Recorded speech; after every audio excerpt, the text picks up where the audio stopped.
All right, challenge science update for November, December. Currently finished the parent conferences, and overall in the first Martin period, the kids did a great job for the most part in this class. Class obviously is very difficult, and there's a lot of work. It's going to become even more difficult as we increase the rigor with the content. Overall, until the winter break, we're going to be continuing to learn about energy, more so about heat. It's actually a really fun chapter where we talk about a lot about insulation.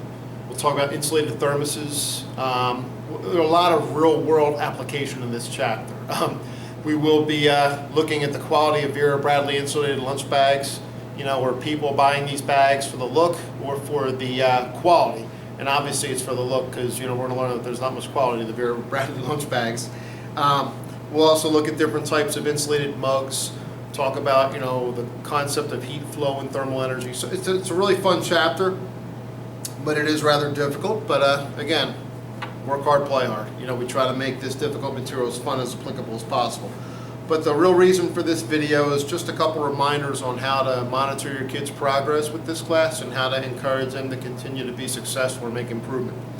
So the big thing I want to talk about now is active studying and focused studying. The first thing, you know, when your kid works at home at night, and some kids spend a lot of time, some kids don't spend much time. Eventually we'll talk about how much time is enough as the year goes on, but we'll get to that probably in the next video.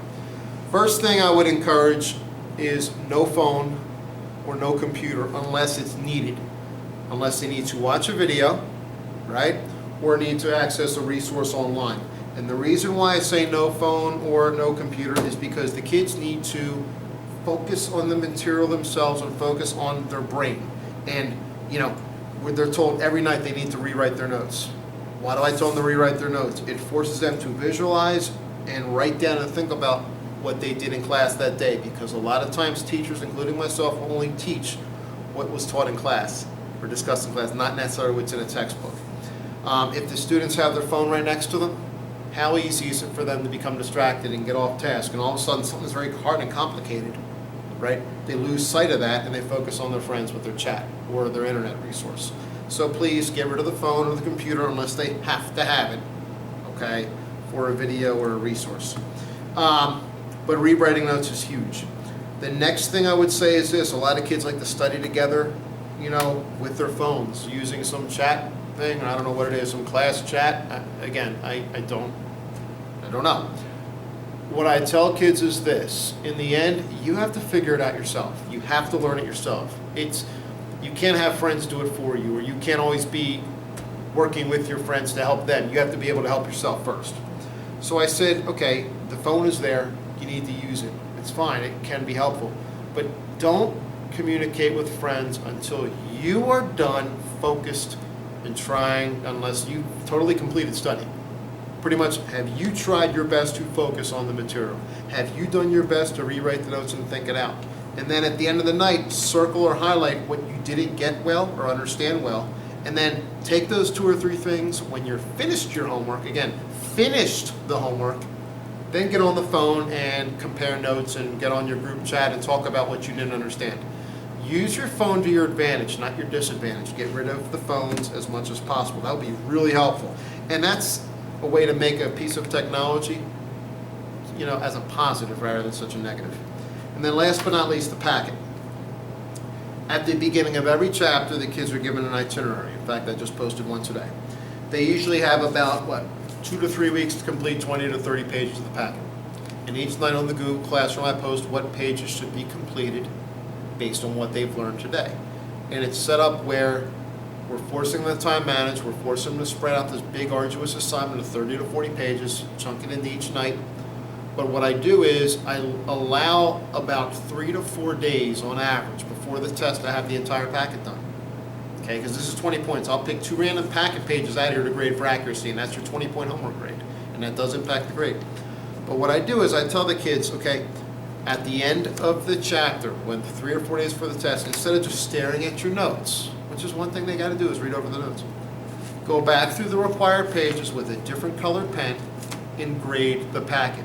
I can't tell you how many times I've seen kids with different colored pens in their packet, you know, improving answers.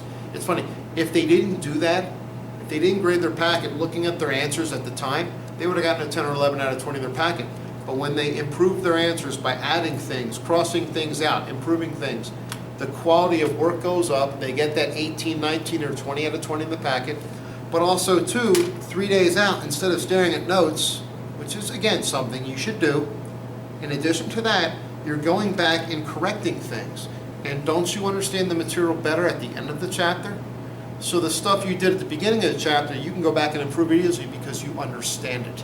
And you're actively studying it. If you can correct mistakes on the material, then you must really understand it well, and that should improve your chances of doing well on the test. So, a couple things I would recommend. Limit the phone or computer you storing homework unless it's needed. Do not communicate with friends until you are finished the homework. Communicate with friends to address weaknesses, okay, not to just socialize. Rewrite your notes every night. It forces you to think about and visualize what happened in class, and by rewriting it, you're going to make your notes neat, you're going to highlight them, you're going to have a really good resource for the test. And grade your packet. Do a little bit each night as you're told, but then at the end of the chapter, go back and grade the packet and improve it. And those right there are different study techniques or strategies that these kids are practicing, right? Along with learning the content at a very high level to allow them to discover what works best for them in an honors or AP level course down the road. Again, different classes will require different strategies, but the more strategies and lessons we can teach the kids now, right, the more tools they have at their disposal for a different variety of classes. And if they can have a lot of different habits and tools that they can choose from depending on the teaching style, depending on the class, depending on the content, they should be much more battle tested and ready for success at the high school. All right, so that's that for this video. I'm going to make another video on Winter Wonderland Week. I know many parents, almost actually probably more than half the roster, you already know what that is because you've been through it before.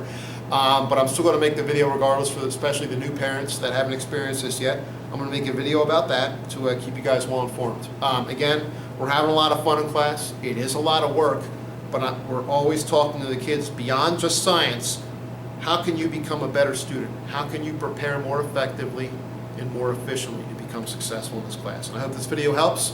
I'll leave it at that because I know your time is precious. So I'll stop the video now and then I'll make another video for Winter Wonderland Week. All right, thank you.